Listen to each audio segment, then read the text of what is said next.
여러분 안녕하십니까? 10월 12일 굿모닝 MBN 시작합니다. 먼저 오늘의 주요 뉴스입니다. 대장동 개발 의혹의 핵심 인물인 화천대유 대주주 김만배 씨가 14시간의 검찰 조사를 받고 오늘 새벽 귀가했습니다.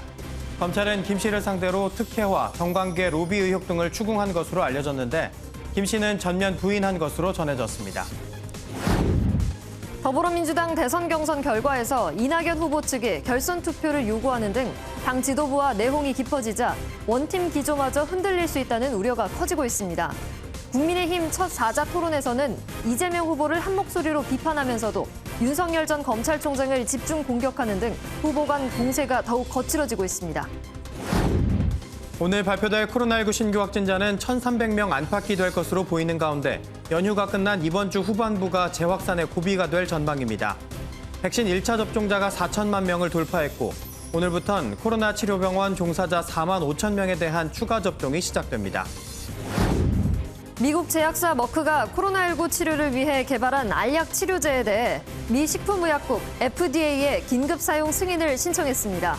이번 사망률을 50% 감소시키는 것으로 나타나 게임 체인저가 될 수 있다는 기대감 속에 FDA가 승인을 하게 되면 세계 최초의 먹는 코로나19 치료제가 됩니다. 오늘은 전국 곳곳이 흐리고 비가 내리는 가운데 한낮 기온이 20도 아래에 머무는 등 다소 쌀쌀하겠습니다. 제주에는 최고 100mm의 많은 비가 내리겠고 남부지방에도 10에서 70mm의 비가 내릴 전망입니다. 화천대유 대주주이자 대장동 개발 특혜 의혹의 핵심 인물인 김만배 씨가 14시간의 검찰 조사를 받고 오늘 새벽 귀가했습니다. 검찰은 대장동 개발 사업자로 선정되는 과정에서 특혜는 없었는지 정관계 인사 로비 의혹 등에 대해 추궁한 것으로 알려졌는데 김 씨는 부인한 것으로 전해졌습니다. 박규원 기자가 보도합니다. 어제 오전부터 시작된 김만배 씨에 대한 조사는 14시간 만인 오늘 새벽에서야 끝났습니다. 김 씨는 천화동인 1호의 실소유주가 자신임을 재강조하며 제기된 의혹을 전면 부인했습니다. 천화동인 1호는 의심할 여지 없이 화천대유 소속이고 화천대유는 제 개인 법인입니다. 검찰 수사에서 사실대로 성실하게 설명했습니다. 정영학 회계사의 녹취록 속 그분 발언은 사업자 갈등을 막으려다 나온 말이라며 로비 의혹은 사실이 아니라고 말했습니다. 정영학 씨와 진실된 대화를 나눠본 적이 없어요. 더 이상의 어떤 구사업자 갈등은 번지지 못하게 하려고 하는 차원에서 그렇게 말했습니다. 계좌 추적이나 이런 정황들을 보면 사실이 아니라는 걸 누구나 다 알 수 있는 부분. 화천대유 자금이 이재명 당시 경기지사의 공직선거법 사건 변호사비로 사용됐다는 의혹은 유언비어라고 일축했습니다.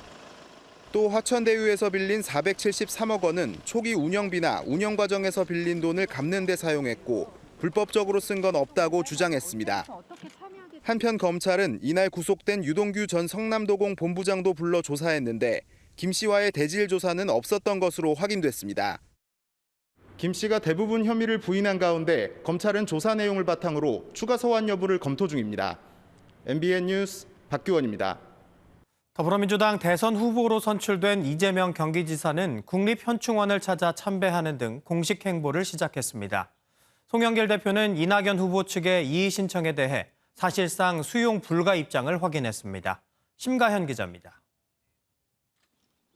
이재명 더불어민주당 대선 후보는 대전 국립현충원을 찾아 참배하는 것으로 공식 행보를 시작했습니다. 이 후보는 방명록에 호국 선열의 고귀한 희생에 성장하는 공정사회로 보답하겠다는 각오를 남겼습니다. 사람과 사람 사이에도 공정해야 되겠지만 지역과 지역 간에도 불공정과 불균형이 없는 그런 균형 잡힌 나라가 이 나라의 미래 발전을 가능하게 한다 이렇게 생각합니다. 함께한 송영길 민주당 대표는 이낙연 후보의 이의 신청에 대해 당헌 당규에 따라 결정했다며 사실상 수용 불가 입장을 밝혔습니다. 지난 8월에 이낙연 후보님을 당대표로 선출하던 전당대회 때 통과됐던 특별당규에 의한 것입니다. 공식적으로 이재명 후보를 민주당의 20대 대통령 선거 후보자로 선포했고 또 추천서를 공식적으로 수여했다 이 말씀을 드리겠습니다. 코로나 대응을 위해 질병관리청을 방문한 이 후보는 국회에서 당 지도부와 만났는데 민주당은 이례적으로 상견례를 공개하며 이 후보에 힘을 실었습니다. 국회의원 한 번 한 적 없는 이런 변방의 비주류라고 불리는 저에게 이런 큰 기회를 주신 점에 대해서 진심으로 감사드리고 민주당은 최고위원회의 논의를 거쳐 이낙연 후보의 이의 신청에 대해 선관위나 당기구의 공식 절차를 통해 처리할 예정입니다. MBN 뉴스 심가현입니다. 민주당 대선 경선 도대체 어떤 부분이 문제가 되는 걸까요? 잘 들어보면 양측의 입장이 다 일리가 있는 것 같은데 민주당 당규의 쟁점이 무엇인지 김현 기자가 살펴봤습니다. 이번 논란의 쟁점은 경선 후보자가 사퇴할 때에는 해당 후보자에 대한 투표는 무효로 처리한다는 특별당규 59조에 대한 해석입니다. 당 선관위는 이 59조에 따라 중도 사퇴한 정세균, 김두관 후보의 표를 무효 처리했습니다. 전체 투표자 약 145만여 명 중에서 두 후보의 득표수를 빼 유효표는 약 143만여 표가 됐고 이재명 후보의 득표율은 50.2%가 됐습니다. 반면 이낙연 후보 측은 후보가 사퇴하기 전에 확보한 표는 전체 득표율에 합산해야 한다는 입장입니다. 정세균, 김두관 후보가 사퇴 이전에 얻은 표를 유효로 보면 이재명 후보의 최종 득표는 49.3%라는 주장입니다. 잘못된 해석이 특정 후보에게 과반을 만들어가지고 결선 투표를 지금 무력화하려는 이런 지금 과정에 있는. 당 선관위는 지난달부터 당규와 절차에는 문제가 없다는 뜻을 고수하고 있습니다. 해석보다는 당규에 있는 걸 그대로 실행한 것이다. 당규에 만약에 개정이 필요하다고 하면 추후 개정을 해야 되겠지만. 이낙연 후보 측의 공식 이의 신청은 민주당 최고 의결기관인 당무위원회로 넘어가게 되는데 당무위가 민주당 최고위의 권한을 위임한 뒤 최고위에서 일주일 안에 최종 결정될 것으로 보입니다. MBN 뉴스 김현입니다. 경선 2차 컷오프를 통과한 4명의 국민의힘 경선 후보들은 어제 광주에서 첫 TV토론회에 참석했습니다. 후보들은 야당의 험지로 불리는 호남 특화 공약을 앞세워 지지를 호소한 가운데 정법 논란, 북핵 대응 문제 등을 놓고 각을 세웠습니다. 이수아 기자입니다. 초반 광주공항 이전과 반도체 산업 육성 등 공약 발표로 호남 표심 구애에 집중하던 국민의힘 첫 사자 토론은 결국 후보들 간 날선 신경전으로 흘러갔습니다. 지지율 1위를 달리고 있는 윤석열 후보에 대한 집중 포화가 이어졌는데 우선 유승민 후보는 정법 논란을 다시 한번 문제 삼았습니다. 저는 무지 황당했어요. 내 손바닥이 빨간 이유가 손바닥에서 에너지가 나가기 때문이고 이걸로 암 걸린 환자가 피를 토하고 암을 낳았다. 지금 말씀하시는 거는 제가 믿을 거라고 생각하시고 하는 얘기예요? 아니요. 홍준표 후보는 주도권 토론에서 윤 후보와 북핵 대응 방안을 두고 또 맞붙었고 지난 30년 동안 압박을 하고 개발을 못하도록 했는데 완결 단계까지 와버렸어요. 인정을 안 한다고 해서 핵이 없어지는 게 아니죠. 미국의 지금 방침이 그렇지 않기 때문에 현실성도 없거니와 전문가들 사이에서도 그거는 좀 아니다. 원희룡 후보는 윤 후보의 어린 시절 사진을 언급, 가난한 경험이 있느냐며 몰아세웠습니다. 가난한 사람도 이해하고 가난을 극복한 사람에 대해서도 그 힘을 살리고 국가 운영의 리더로서의 그 철학이 나올 텐데요. 한편 토론회에 앞서 국민의힘 이준석 대표를 비롯한 당 지도부, 홍 후보를 제외한 3명의 대선 주자들은 광주국립 5.18 민주묘지를 참배하며 야당 불모지로 불리는 호남 지지를 호소했습니다. MBN 뉴스 이수아입니다. 오늘 전국 대체로 흐린 가운데 남부지방을 중심으로 가을비 소식이 들어있습니다. 자세한 날씨는 기상센터 연결해 알아보겠습니다. 박선아 캐스터, 오늘 비는 얼마나 내리나요? 네, 오늘은 기압골의 영향으로 남부지방을 중심으로 비가 내리겠는데요. 이른 아침부터 남부 곳곳에는 5mm 안팎의 약한 빗줄기가 이어지고 있습니다. 오늘 전국이 흐린 가운데 강원 남부와 충청 이남 지방에는 오늘 밤까지 5에서 최대 30mm의 가을비가 이어지겠고요. 제주는 내일 오전까지 10에서 최대 60mm의 비가 내리겠습니다. 또 현재 전남 섬 지역을 중심으로는 강풍주의보가 내려져 있고요. 해상에는 풍랑주의보가 발효 중입니다. 아침 공기가 부쩍 쌀쌀해졌죠. 오늘 출근길 체온 유지할 수 있는 겉옷 꼭 챙기고 외출하시기 바랍니다. 어제는 하루 사이 8도 가까이 떨어지면서 서울의 아침 기온 12.6도를 기록했는데요. 당분간 전국의 아침 기온 15도 안팎으로 쌀쌀하겠습니다. 낮 기온도 크게 오르지 못해 오늘 20도에 그치겠지만 내일과 모레는 25도 안팎까지 오르면서 일교차는 크게 벌어지겠습니다.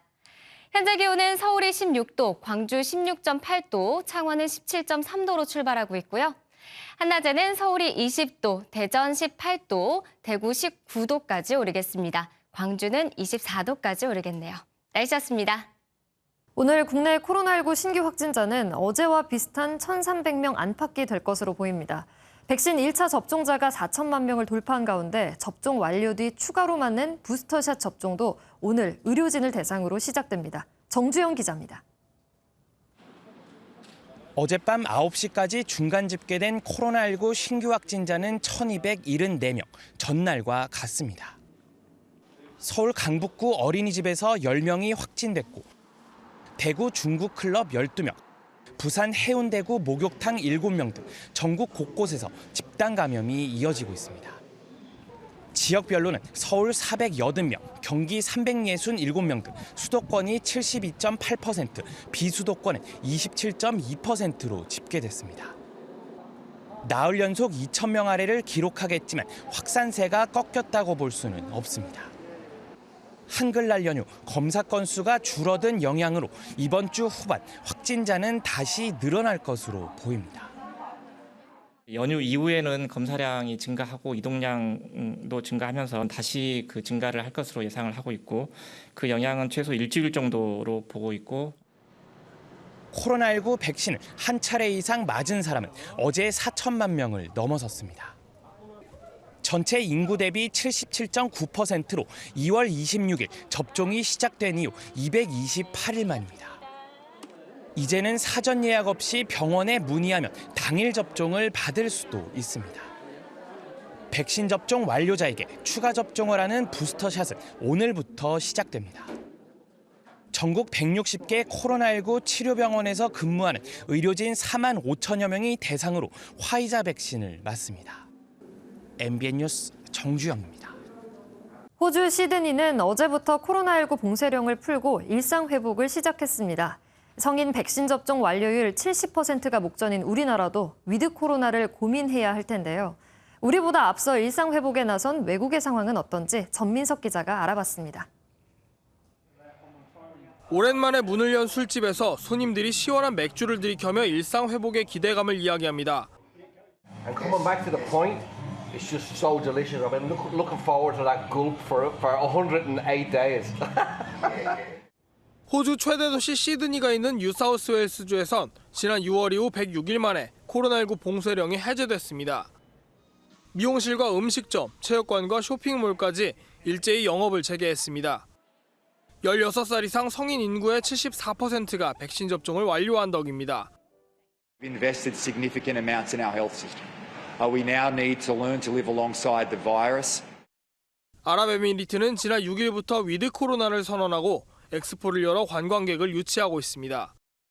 백신 1차 접종률은 95%로 세계에서 가장 높고 신규 확진자는 100명대로 억제하고 있습니다. 3살부터 12살까지의 어린이까지도 적극적으로 백신을 맞고 있습니다. 유럽 국가들도 높은 백신 접종률을 바탕으로 방역 수칙을 대부분 완화했습니다.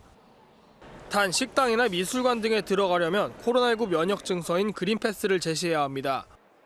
이탈리아는 15일부터 모든 일터에서도 그린패스를 제시하게 했는데 지키지 않으면 벌금의 정직 처분까지 받게 됩니다. 로마에선 이에 반발한 시위대 수천 명이 과격 시위를 벌였습니다. 앞서 미국과 프랑스 등 백신 접종 의무화를 확대하려던 나라들도 개인의 선택권과 사생활 보호를 두고 거센 반발이 일어나 홍역을 치른 바 있습니다. MBN 뉴스 전민석입니다. 미국 제약사 머크가 코로나19 치료를 위해 개발한 알약에 대해 미 식품의약국 FDA에 긴급 사용 승인을 신청했습니다. 몇 주 안으로 결정이 나올 것으로 전망돼 이르면 10월에도 복용할 수 있을 전망입니다. 워싱턴에서 최중락 특파원입니다. 코로나19 퇴치의 또 하나 이정표로 평가받는 미국 제약사 머크의 알약 치료제. 임상 결과 코로나가 중증으로 진행하면 머크사 알약 치료제의 몰루피라비르 성분이 효과가 있는 것으로 알려졌습니다. 머크사는 미 식품의약국 FDA에 긴급 사용을 신청했고 안전성과 유효성에 대한 데이터가 면밀히 검토될 예정입니다. Having a pill that people can take at home when you know that they're high risk and they've caught COVID, that has the possibility to be transformational. This is one of those tools in the toolbox that we have just been lacking so far. FDA가 심사를 거쳐 긴급 사용을 허가하면 첫 코로나 경구용 치료제로 결정은 몇 주 안에 나올 것으로 전망됩니다. 한 명분의 가격은 $700 정도, 주사 방식 치료보다 3분의 1 정도 저렴하며 집에서 캡슐 4개를 하루 2번씩 5일간 40개를 먹는 방식인 것으로 전해졌습니다. 치료제 확산과 함께 세계보건기구 WHO 자문단은 면역력이 약한 사람들에게 코로나19 백신 추가 접종, 부스터샷을 권고한다고 밝혔습니다. Severely or moderately immunocompromised persons, SAGE recommended that they should be offered an additional dose of all of the WHO EUL COVID-19 vaccines that have been approved. 머크사는 코로나 치료제 알약을 올해 말까지 1,000만 명분을 생산할 예정인 가운데 미 연방정부는 170만 명분을 사전에 구매 계약했습니다. 백신처럼 전 세계 확보 경쟁이 벌어질 전망입니다. 워싱턴에서 MBN 뉴스 최중락입니다. 일부 여행사가 위드 코로나 시대를 앞두고 전원 정상 근무에 나섰다는 소식 전해드렸었는데요. 대기업 중에선 처음으로 삼성전자가 사내 방역 지침을 완화한 것으로 나타났습니다. 백신 접종률이 높아지면서 다른 기업들도 속속 위드 코로나 전환에 나설 것으로 보입니다. 차민아 기자입니다. 삼성전자가 사내 코로나19 방역 지침을 완화하기로 했습니다. 해외 출장의 경우 기존에는 사업부뿐 아니라 경영지원실 승인 아래 이뤄졌지만 앞으로는 업무상 필요하면 사업부 자체 판단으로 갈 수 있도록 했습니다. 출장을 다녀온 후에도 별도 격리 없이 음성 판정이 나오면 바로 출근할 수 있습니다. 10명까지 대면 회의도 재개하기로 했습니다. 내부 방역 규제가 시행된 지 1년 7개월 만입니다. 삼성은 임직원들의 백신 접종률이 높아진 데 따른 조치라고 설명했습니다. 정부 예고에 발맞춰 사실상 위드 코로나 체제로 첫 발을 뗀 셈입니다. 경제계의 적극적인 협력을 요청드리면서 요청을 드리기에 앞서 정부부터 더 적극적으로 대응해 나가도록 하겠습니다. 주요 대기업들은 아직 그룹 차원에서 지침이 나오진 않았지만 정부의 단계적 일상회복 실시 시점에 맞춰 조만간 사내 방역 조치 완화에 나설 것으로 보입니다. MBN 뉴스 차민아입니다. 70대 남성이 흉기를 들고 편의점에 난입했다가 신고를 받고 출동한 경찰에 붙잡혔습니다. 이 남성은 수색에 나선 경찰들의 머리 위로 화분을 던지기도 했습니다. 최희지 기자가 단독 보도합니다. 그제 오후 10시쯤 서울 양천구의 한 편의점에 70대 남성이 흉기를 들고 들어갔습니다. 매장 안을 어슬렁거리던 남성이 소주와 담배 등을 계산하고 나간 뒤 직원은 곧바로 경찰에 신고했습니다. 경찰은 편의점 인근을 수색했습니다. 그러던 중 갑자기 머리 위에서 화분이 떨어졌습니다. 건물에서 떨어진 화분은 경찰이 서 있던 이곳 보도블럭에 선명한 흔적을 남겼습니다. 수동차도 되게 많이 왔고 경찰차 아까 끊었다는 화분이 여기 떨어져 있었어요. 다행히 다친 경찰은 없었습니다. 경찰은 화분이 떨어진 건물을 수색한 끝에 집안에 있던 남성을 찾았습니다. 경찰은 흉기를 휘두르며 저항하는 남성을 제압하고 특수 공무집행 방해 혐의로 현행범 체포했습니다. 경찰은 범행 경위를 조사한 뒤 구속영장을 신청할 계획입니다. MBN 뉴스 최희지입니다. 새 모녀를 무참히 살해한 혐의로 재판에 넘겨진 김태연에 대한 1심 선고 결과가 오늘 나옵니다. 앞서 검찰은 김 씨가 계획적으로 범행을 저질렀고 극단적인 인명경시 성향이 있음을 강조하며 법정 최고형인 사형을 구형했습니다. 민지숙 기자입니다. 서울의 한 아파트에서 스토킹하던 여성과 그 가족을 살해한 김태현.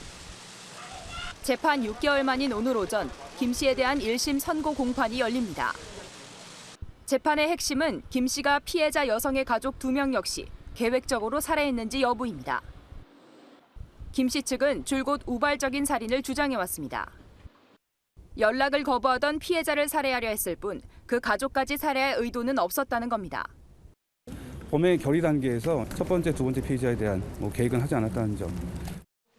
하지만 검찰은 김 씨가 새 모녀를 계획적으로 살해했다고 강조하며 법정 최고형인 사형을 구형했습니다.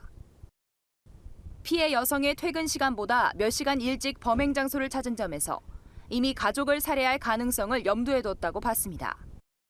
특히 김 씨가 감정적 욕구 충족을 위해 인명도 살상할 수 있는 만큼 영원히 사회에서 격리해야 한다고 강조했습니다. 한편 스토킹 범죄에 대한 처벌은 해당 법안이 시행되기 전이라 김 씨의 혐의에서는 제외됐습니다. MBN 뉴스 민지수입니다. 쇼트트랙 국가대표 심석희 선수가 평창올림픽 당시 동료 선수들을 비하하고 고의로 충돌했다는 의혹이 불거졌었죠. 결국 빙상연맹이 심석희 선수를 대표팀에서 분리시키고 진상조사에 착수했습니다. 심 선수는 입장문을 통해 고의 충돌 의혹은 전혀 사실이 아니라고 밝혔습니다. 정설민 기자가 보도합니다. 평창올림픽 당시 심석희와 대표팀 코치가 주고받은 문자 메시지 내용이 지난주 공개됐습니다. 대표팀 동료들을 향한 욕설이 담겼고 특히 최민정에 대해서는 여자 브래드 버리를 만들겠다고 말합니다. 브래드 버리는 2002년 솔트레이크 시티 올림픽에서 안현수와 안토노노가 엉켜 넘어진 틈을 타 금메달을 딴 선수입니다. 실제로 평창올림픽 1000m 결승에서 심석희와 최민정이 충돌해 메달 획득에 실패했습니다. 문자 메시지가 공개되자 심석희가 고의로 충돌한 게 아니냐는 의혹이 제기됐습니다. 빙상연맹은 결국 심석희를 대표팀에서 분리시키고 월드컵 출전도 보류했습니다. 또 조사위원회를 꾸려 고의 충돌 의혹을 들여다보기로 했습니다. 이에 대해 심석희는 당시 조재범 코치에게 폭행을 당해 정신적으로 불안한 상태였다며 김아랑과 최민정에게 사과했습니다. 하지만 의도적인 충돌은 전혀 사실이 아니라고 설명했습니다. 심석희는 이번 논란으로 넉 달 앞으로 다가온 베이징 올림픽 출전 여부마저 불투명해졌습니다. MBN 뉴스 정설민입니다. 에너지 공급 부족 우려로 국제 유가가 고공행진을 이어가고 있는 가운데 미국 서부 텍사스산 원유 가격이 지난 2014년 이후 7년 만에 $80 선을 넘어섰습니다. 미국 뉴욕 상업거래소에서 서부 텍사스산 원유 가격은 1배럴에 $80 52센트를 기록하며 전 거래일보다 1.5%가 올랐고 지난해 10월 이후에만 2배 넘게 상승했습니다. 국제유가 기준물인 브렌트유도 장중 배럴당 $84까지 올라 2018년 10월 이후 3년 만에 최고치를 기록하며 급등세를 보였습니다. 유가가 크게 올라 인플레이션 우려도 커지는 가운데 뉴욕 증시도 0.72% 하락하며 장을 마감했습니다. 한국은행 금융통화위원회가 오늘 오전 정기회의를 열고 기준금리 인상 여부를 결정할 예정입니다. 최근 국제유가가 배럴당 $80 선을 위협하며 물가 상승 압력이 높아지고 있고 국내외 증시도 불안한 상황에서 한은이 다시 금리 인상을 선택하기는 힘들 것이라는 전망이 나옵니다. 앞서 한은금통위는 지난 8월 기준금리를 연 0.5%에서 연 0.75%로 33개월 만에 인상한 바 있습니다. 중국 북부 산시성에서 물난리가 나 176만 명이 넘는 이재민이 발생했습니다. 산시성은 중국 최대 석탄 산지인데 물난리 여파로 석탄의 생산과 운송에 차질이 빚어지며 석탄 부족으로 불거진 중국의 전력난이 더 심각해지게 생겼습니다. 전광열 기자입니다. 지난 2일부터 7일까지 산시성 18개 현의 누적 강수량이 200mm를 넘겼습니다. 산시성 성도인 타이위안은 185.6mm의 강수량을 기록했는데 1981년부터 2010년 사이 타이위안 10월 한 달 평균 강수량의 7배가 넘습니다. 이례적인 폭우로 176만 명이 넘는 이재민이 발생했고 농작물 피해 범위도 19만 헥타르에 달했습니다. 주택 17,000여 채가 무너졌고 도로와 철도 곳곳이 끊겼는데 탄광 갱도도 물에 잠기면서 산시성에서 가동 중인 60개 석탄 탄광이 가동을 일시 중단했습니다. 산시성은 중국의 대표적인 석탄 생산 지역으로 이곳에서 지난해 중국 전체 석탄 생산의 27%가 나왔습니다. 산시성에서 가동을 일시 중단한 60개 석탄 탄광이 언제 재가동할지 아직 불투명한 데다 폭우로 끊긴 도로와 철도 복구에도 시간이 걸리는 상황. 이례적인 10월 물난리로 석탄의 생산과 운송에 문제가 생기면서 석탄 수급 부족으로 불거진 중국의 전력난이 더 심각해질 것으로 보입니다. MBN 뉴스 전광열입니다. 007하면 스파이 액션의 원조라고 할 수 있죠. 수십 년간 이어진 이 영화 시리즈에 대한 인기, 여전히 식을 줄 모르는 것 같습니다. 이동훈 기자가 보도합니다. 턱시도를 차려입은 채 악당을 물리치는 세계 최강의 첩보원 제임스 본드가 돌아왔습니다. 이번 편을 마지막으로 007 주인공 역에서 하차하는 배우 다니엘 크레이그의 거침없는 액션이 눈길을 끕니다. 007 시리즈 사상 최대 제작비를 투입한 007 노 타임 투 다이는 지난달 29일 개봉 후 극장과 선두를 지키며 마침내 100만 관객을 돌파했습니다. I was going to say next time I make a Bond movie, but that's not going to happen. I hope we can come to Korea and say hello in person because we miss you guys. 보이스 피싱을 소재로 한 영화 보이스는 흥행 순위 2위를 지켰지만 007과의 격차는 컸습니다. 실화를 바탕으로 한 가슴 따뜻한 영화 기적은 3위에 이름을 올렸습니다. 10월 첫째 주 62만 명이었던 관객 수는 일주일 만에 44만 명으로 크게 떨어졌습니다. 대한민국 영화계는 26회 부산국제영화제라는 잔치를 성대하게 치르며 오는 15일 폐막을 앞두고 있지만 내실에는 다소 아쉬움이 남는 상황입니다. MBN 뉴스 이동훈입니다. 흔히 무리에 잘 섞여 지내는 사람을 일컬어 인사이더의 줄임말 인싸라고 부르는데요. 조금 다른 몸으로도 인싸 면모를 뽐내는 동물이 있어 화제입니다. 송아지 에인절은 선천적으로 뒷다리를 갖지 못한 채 태어났습니다. 하지만 에인절은 미국 아이오와의 농장에서 누구보다 행복한 인싸 송아지입니다. 휠체어를 탄 채로 돼지나 염소와도 인사를 하며 신나게 돌아다니는데요. 휠체어를 선물 받자 단 5분 만에 적응했다니 휠체어가 없었을 땐 얼마나 답답했을까요? 에인절의 인싸력은 전국적으로 유명해져서 장애동물을 소개하는 달력에 2022년 모델로도 선정됐다네요. 환경을 생각하며 전기차와 수소차가 점점 그 영역을 넓혀가는 요즘인데요. 가스를 사용하던 수상 스포츠도 전기를 활용해 친환경적으로 진화했다고 합니다. 보드를 탄 서퍼가 유유히 스페인 빌바오의 강을 미끄러져 내려갑니다. 서핑보드는 바다에서 타는 거 아니냐고요? 이건 친환경 전기 추진 서핑보드라 파도가 채지 않는 잔잔한 강이나 호수에서도 탈 수 있다고 합니다. 빠르게는 시속 50km까지도 속력을 낼 수 있는 데다 물에 빠질 위험도 적다는데요. 어쩌면 미래에는 전동 킥보드처럼 출퇴근 시간에 전동 서핑보드를 타는 모습을 볼 수도 있겠군요. 요즘 와인 즐기는 분들 많으시죠? 1500년 전 중세 시대에도 와인은 삶에서 빼놓을 수 없는 요소였다는데요. 그 와인을 만들던 양조장이 발굴됐습니다. 군데군데 커다란 구덩이가 파인 이곳. 이스라엘에서 발굴된 1500년 전 비잔틴 제국 시절의 포도주 양조장 유적입니다. 역대 비잔틴 시대 양조장 중 가장 크다는데요. 매년 200만 리터씩 포도주를 생산했을 걸로 추정됩니다. 고대부터 지중해 연안에선 오염됐을 가능성이 있는 물 대신 포도주를 즐겨 마셨는데요. 이곳 백포도주는 특히 유명해서 이집트와 터키, 멀리 이탈리아까지도 수출됐을 거라는군요. 지금까지 굿모닝 월드였습니다.